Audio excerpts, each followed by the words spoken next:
Welcome to the channel and this short video on the Road to Alpha 8, the development update 4. Now, I normally do not make these videos because they often consist of just me reading through the key points which you guys can quite easily read for yourself. But occasionally a gem comes up that fires my imagination and it keeps echoing in my head all the time. And that actually happened this week because on the 28th of March 2018, if you're watching this in the future, this development update 4 was released, and I read it through. I'll just flip through, guys, just to show it's not very long. And I read through it and I thought, yeah, that's really good. But after reading it, I started thinking about it and things started firing in my head, and I had to go back and read it again. And normally that is a very rare thing for me. And then I had to go back and read it for a third time. And then I thought, this is something I want to share with you because it's just reading this shows where Empyrion is going, and the future of Empyrion is probably the way to explain it. That this game is not going to stop even when it gets released.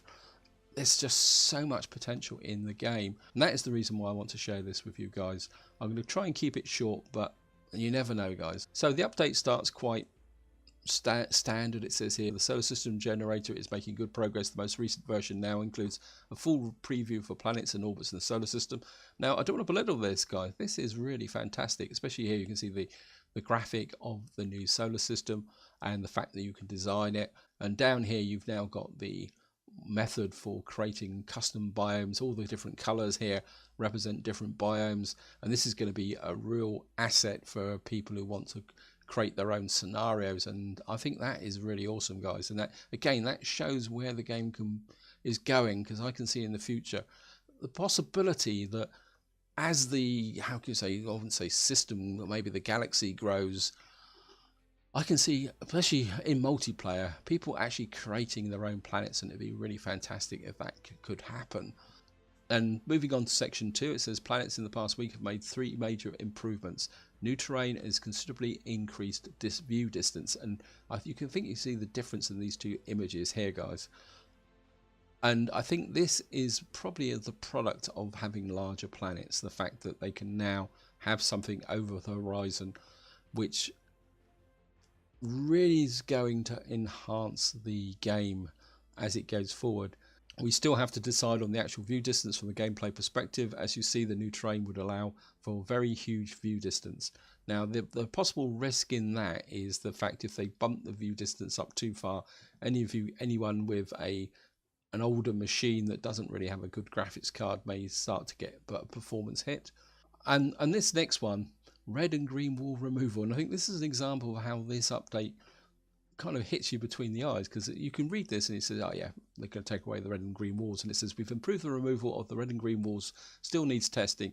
In the below screenshot, we are in the far north. Actually, the sun never sets here. Beyond the former red wall, we are looking north. Pre-alpha 8, this was blocked. If you continue in this direction, you will actually cross the North Pole. And again, it's a very simple, understated paragraph, but when you think about it, guys, and this is one of the ones that got me thinking, and I actually had to come back and read this because at first I thought that I hadn't read it properly. And this is the bit that gets me. Actually, the sun never sets here. Now, I think some of you guys will say, oh, so what? But to me, especially from the point of view of recording videos and the issues around the fact that the game gets quite dark at night, the idea of being able to get up somewhere and actually build a base in perpetual daylight and have all the pleasure of doing that and is fantastic, guys. And then as you go down to the bottom, it says if you continue in this direction, you will actually cross the North Pole. And I think that actually opens up again very much the potential of the game, the fact that you can get out and explore, cross the North Pole, go over that direction. Again, a simple change, but it's going to make such a big difference to the game. And then, of course, the third part is the outside view of the planets and the orbit now look much better. And they do. I mean, I really like this view here. There's almost like an ethereal aspect to the planet. And, of course, we've now got the planetary map here that's going to look really awesome when it's actually finished. And that is a good start, guys, but that's not what really grabbed me. This next section, section 3, is what's really got my juices flowing. And again, it's quite understatement, almost like, wow, this is what we're doing and to improve the game, but well, it's all part of the game mechanics. And I think this is going to have so much potential in the way the game can change in the future. Part 3, new food and item drop system. As promised, we can now have a more closer look at the new food and item drop system. You will test in the upcoming experimental version. I'm really looking forward to the experimental version. 3A, new item drop groups. As explained in the last dev block, we changed the single purpose food and item drops into the basic set of food groups. So instead of what we currently have at the moment, where if you grow tomatoes, you get tomatoes, and if you grow melons, you get melons, and then those are specific recipes. What's going to happen in Alpha 8 is that foods or plants will now produce plant protein, natural sweetener, grain, berries, fruit, mushrooms, natural stimulant, vegetables and spices. And it goes on to say each harvestable plant in the game that is relevant to a food item or meal will drop an item that is named like one of these groups. For example, corn and wheat plants will get you grain.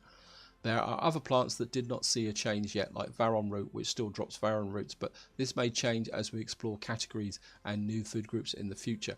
We are of course open to any suggestions on this matter. Now again, it's quite a simple statement, but I think this is going to have an effect on the game in 2 ways.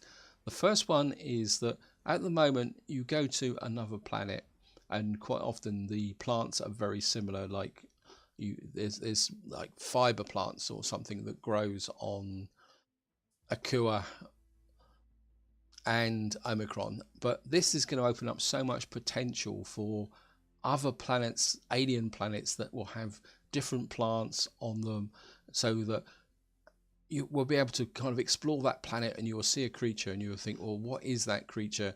What does it actually produce? And also plants, as you say, grains, berries, fruits, mushrooms, and all that. And I think the other opportunity here, which may come forward in the future, is for us to create our own recipes, especially if plant protein, natural sweetener and grains have attributes which, when combined together, add to the food that you're making. And I really like that idea, because I think that will give a lot more depth to the game. Not that this game already doesn't have a fantastic amount of depth to it, but that is an avenue that could grow past even when the game goes live. I can see a big future there, especially on other planets, because, well, you never know what we might find in the way of plants and food. And again, this statement here, it says the Varon root still drops Varon roots. And I would be sad if they dropped that option completely, because again, if you go to an alien planet, finding something that's totally strange, that drops something that's got different attributes that could then be eaten raw or maybe eventually included back into a recipe, but that has potential. And what you could have with these alien type drops, like here Varon root, it could have an attribute that's both positive and negative, which then comes back to what I was saying about making our own recipes. You may be able to make a super food that really gives you a lot of food, but at the same time it may have a negative, like it reduces your stamina or your temperature. So I think that is an area that can be really fantastically expanded. And then of course, moving on to 3B, it says alternative ingredient craft. In addition to these first set of groups, we will still have a few collectibles: eggs, milk and meat. There is a slight change as well, or better, new alternatives. Having those is often a key. For example, if you're in desperate need of a collectible and you simply cannot find it, or run out of ammo in the chase for meat, whatever the reason is, we thought it was a good idea to add a few test cases to Alpha 8, like being able to craft meat and milk from plant protein, vegetable starch and water. Pretty much like it's done already in the real world, but of course this is a 25th century way of doing it. There are a few more recipes added, like plant protein can be extracted from vegetables. And again, I think this is where the game can expand, because you could land on a planet that doesn't have any creatures on it, or the creatures are toxic. So then that brings back to the fact that if you want certain recipes, you're going to have to manufacture it. And this is the way you would. I mean, if you went to Mars or some really hostile planet, there wouldn't be friendly plants or creatures running around. But you're now moving into an area of synthetic food, and again, that the potential for that is really, really great, guys. And carrying on, guys. Eggs are the only exception to this new rule, as there's no logic in replacement for them as an alternative hunting dinos. We added little nests that can pick up eggs from. Again, I think that has potential in the sense that they may start to introduce birds as a life form. I mean, I think that would be really great, because at the moment all the life form on the planets is basically land-based, walking around. And I think the idea of maybe having birds and maybe even aquatic. So again, spinning back to here, they could add fish to this or something aquatic food. Again, it's just opens that little door up a bit for the way the game could grow in the future. And it says, final word on the new food and drop routes. Bear with us as we do not reveal all the recipes yet, as they might change yet. But as I said, you can now also self-grow all the ingredients you need for any food on the item growing plots. Again, that comes back to this concept of a planetary base having a biosphere, being self-contained, so that you can settle on a really hostile planet and live, rather than kind of having this artificial construct of the fact that you've got creatures on it and plants which could not survive. Say, for example, if you had a really hot lava planet, you'd be able to take your resources with you to that planet, set up a biosphere, and be able to sustain your base. Section ends here. It says full overview of the items currently needed to craft all the new food and medical items. So you can see it says self-growable and collectible ingredients, collectible and craftable ingredients. So we've got meat, I presume that's milk, eggs, and purified water. It says medicinal ingredients, plants.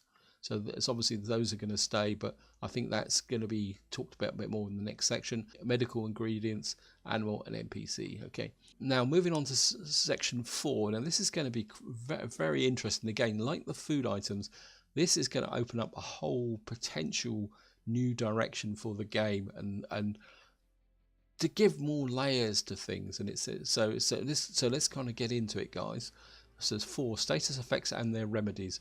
While the change of the food and drop items is greatly straightforward, the new status effects and medical items needed to cure them have seen a nearly full rework in 8.0. Before you look at the full overview screenshot below, which contains nearly all the status effects that can affect your player avatar, we have just left out a few that are still work in progress or questionable if they will make it into 8.0. A quick info about the new status effects. So 4A, staged effects. In the old system, most of the status effects were isolated and only had a very few connections, like parasites 1, 2 and 3 stages. This is now more of a standard. There are up to 3 stages in each status effect. The stage 1 effects are fairly easy to cure. The following stages are more demanding and show more severe effects, also spawning side effects. That's going to be interesting, guys. The initial status effects have a fairly long duration. The duration is significantly reduced with each stage, which means if you do not take care early on, you can have serious trouble soon. There are a few terminal diseases that will not convert to another effect stage 3 and are very deadly. That's going to be fun. Work in progress rule of thumbs. You can currently survive up to 100 real-time seconds from full health. The individual diseases of stage 1 and 2 are not that deadly as in 7.x, but certain status effects will start other effects, and if you cure them, they will fall back to a lower stage instead of being fully healed. And I think that's going to have quite an interesting impact on the game and survivability, especially on hostile planets, because in the current game is you get bitten, you pop an antidote and it goes away, and some effects at the moment, if you get it, you just keep popping the necessary health kits until the effects wear off. This is going to show that being bitten or getting some disease or something like parasites is going to have consequences, and we're going to have to carry the necessary resources to heal them, and it's going to make the early survival in the game interesting. And what I'm going to do now, guys, is move on to the last section, 4B, branches and medical items. And I think this is going to be a very interesting area, and it's going to add more depth to the game, especially from the survival perspective, something you're going to have to think a lot more careful about. And I can see this being developed and expanded more as you go forward. And it says to handle the medical items typology needed to cure the new diseases, we split the status effects into a few distinct branches, which are coloured according to the overview below: antibiotics, antitoxins, antiparasites, anti-radiation, bones and temperature. Except for temperature, which is cured by food, beverages and so on, each branch also represents the medical item you need. Example, for the antibiotics branch you use antibiotic, ointment, pills and injections. Speaking of this, the stages have a simple but straightforward logic of the type of medical item used in any status effect.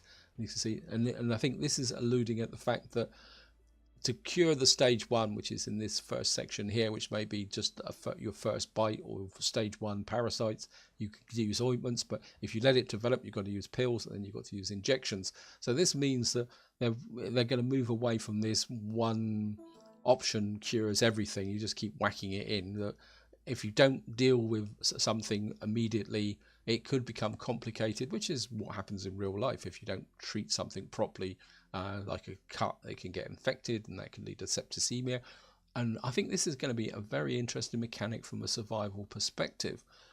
And I'm sorry about the chart. I did try and blow this up so I could go through it, guys, but it didn't work very well. All the text distorted. So at the moment I could just talk about it at the top level. I'm sure there's going to be more detail in the future. But you can see the idea is that you're going to have stage 1 effects, which will be like you get bitten or you have an open wound. And then what will happen is if you don't treat it, it will come on. And we'll stick with the wound example. It's because you can see open wound is just there. Then it becomes infected, which means that it's going to have more consequences and it will develop. And if you don't treat it, and then across on the end here you get sepsis, which is what would happen in real life. So they're trying to model real life, and then obviously it's going to take a lot more to cure. And you can see here, quite interestingly, sepsis then develops into a fever attack or alien parasites. So if you get sepsis, it becomes worse, and then it can also almost become fatal. That concept is going to make survival a lot more interesting. I think it could make the initial part of the game a lot more challenging. But at the same time, I know some of you guys are thinking, oh, it's going to be a lot of micromanagement. But I think in 4C now, they're actually kind of giving us a get out of jail free card is probably in the way to go. It says 4C new medkits, as we want to offer alternatives here as well. And in order to not overfill your inventory in the mid to late game, we also add 3 types of medkits that are subsummarizing the effects of medical items in their later stage of the branch. And that means that with one of these kits, you do not need to carry around pills, injections, and ointments and branch, but just one kit. Each kit does not cost the same amount of ingredients as the individual remedies combined will cost you, but is up to 50% more efficient. In return, the crafting of medical kits takes much longer.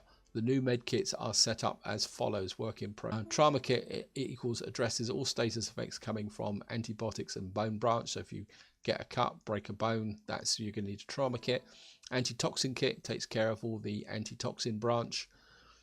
Anti-parasite radiation kit combines all anti-radiation and parasite remedies. Regeneration booster, this is not a real kit, but it's an easy to craft compared to other kits and non-perishable way to carry around a specialized health points regeneration system. Now that I can see is going to be really, really interesting, because you've got the regeneration booster there. So that means we may actually be able to regenerate health. That's going to have an interesting concept. And you see down the bottom here, we've got all the standards. So obviously when we first start, you're going to still be able to make the all bandages, your stomach pills, your energy pills, and adrenaline shot. Then what above here, we're going to have eventually the various med kits, which will develop up here. And again, I think that is going to add a dimension and a depth to the game, because obviously once you get to the late game, you're going to be building the trauma kit, the antitoxin kit, and the anti-radiation kit, parasite kit, which is this combination of the 2 lines down here. And again, I think this has got lots and lots of potential with the game. You know, it will make you think more about what you actually need, what you need to develop in the same. And in some ways, this is my thoughts, this is not part of Alpha 8. I would like to see something like that actually attached to the med base. So like the food processor at the moment creates the basics, but to get these higher levels, that rather than produce them in the food processor, that there's a medical station or something like that, maybe even down as far as the syringes, so that you've actually got a medical station where you actually produce these med kits rather than actually having a doing it all in the food processor, because again that's something that you will need to work for in your base or on your ship. And then that actually opens up the opportunity. I know some guys already do it on when they build capital vessels, but you can actually build a proper med bay, and then of course we'll have the med stations in there as well. It's just going to open up so much potential for the game. And I think I've rambled on far too long now, guys, so apologies if this is a lot longer than it should have been and I've bored you all to death, guys, but I'm just so excited these new concepts in the game. I know some of you play it creative mode, but I think from a survival perspective, this is just going to add a completely new dimension to the game, and I think this is where I'm going to leave it. Hope you've enjoyed the video, hope you found it interesting, and until next time, whatever you do, enjoy your gaming.